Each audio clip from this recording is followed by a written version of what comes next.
Hello दोस्तों, आप सभी को मेरा प्रणाम। जय श्री कृष्णा, जय जय राम। प्रस्तुत है सीता और लक्ष्मण का अनुग्रह। माता कौशल्या से अनुमति प्राप्त करने तथा विदा लेने के पश्चात राम जनकनंदिनी सीता के कक्ष में पहुंचे। उस समय वे राजसी चिन्हों से पुनर्तः विहीन थे। उन्हें राजसी चिन्हों से विहीन देखकर सीता ने पूछा, हे आर्यपुत्र, आज आपके राज्याभिषेक का दिन पर भी आप राजसी चिन्हों से विहीन क्यों हैं? राम ने गंभीर किंतु शांत वाणी में सीता को समस्त घटनाओं विषय में बताया और कहा, प्रिय, मैं तुमसे विदा मांगने आया हूँ क्योंकि मैं तत्काल ही वकल धारण करके वन के लिए प्रस्थान करना चाहता। मेरी चाहता हूँ कि मेरे जाने के बाद तुम अपने मृदु स्वभाव तथा सेवा शुश्रूषा से माता पिता तथा भरत सहित समस्त परिजनों को प्रसन्न और संतुष्ट रखना। अब तक तुम मेरी प्रत्येक बात श्रद्धापूर्वक मानती आई हो और मुझे विश्वास है कि आगे भी मेरी इच्छानुसार तुम यहाँ रहकर अपने कर्तव्य का पालन करोगी। सीता बोली, प्राणनाथ, शास्त्रों बताते हैं कि पत्नी अर्धांगिनी होती है।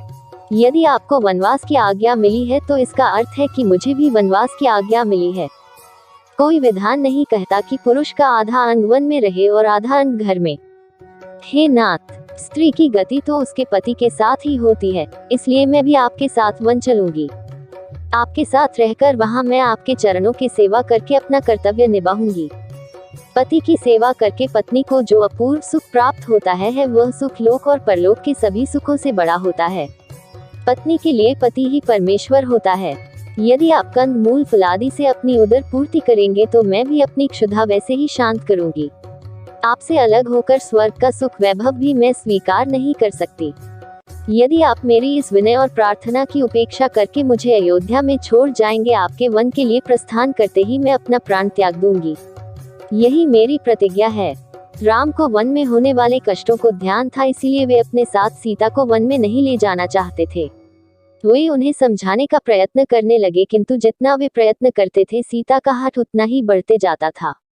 किसी भी प्रकार से समझाने बुझाने का प्रयास करने पर वे अनेक प्रकार के शास्त्र सम्मत तर्क करने लगती और उनके प्रयास को विफल करती जाती।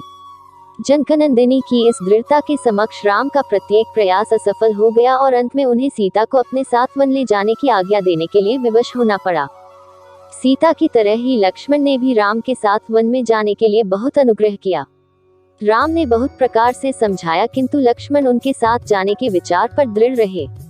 परिणाम स्वरूप राम को लक्ष्मण की दृढ़ता, स्नेह तथा अनुग्रह के सामने भी झुकना पड़ा और लक्ष्मण को भी साथ जाने की अनुमति देनी ही पड़ी। सीता और लक्ष्मण ने कौशल्या तथा सुमित्रा दोनों माताओं से आज्ञा लेने बाद अनुनय विनय करके महाराज दशरथ से भी वन जाने की अनुमति देने के लिए मना लिया। इतना करने के पश्चात लक्ष्मण शीघ्र आचार्य के पास पहुंचे और उनसे समस्त अस्त्र शस्त्रादि लेकर राम के पास उपस्थित हो गए। लक्ष्मण के आने पर राम ने कहा, हे सौमित्र, वन के लिए प्रस्थान करने के पूर्व मैं अपनी संपूर्ण संपत्ति ब्राह्मणों, दास दासियों तथा याचकों में वितरित करना चाहता हूँ, इसलिए तुम गुरु वशिष्ठ के ज्येष्ठ पुत्र को बुला लाओ। धन्यवाद आप सभी का। आपका दिन सुखमय हो। ओम साई राम।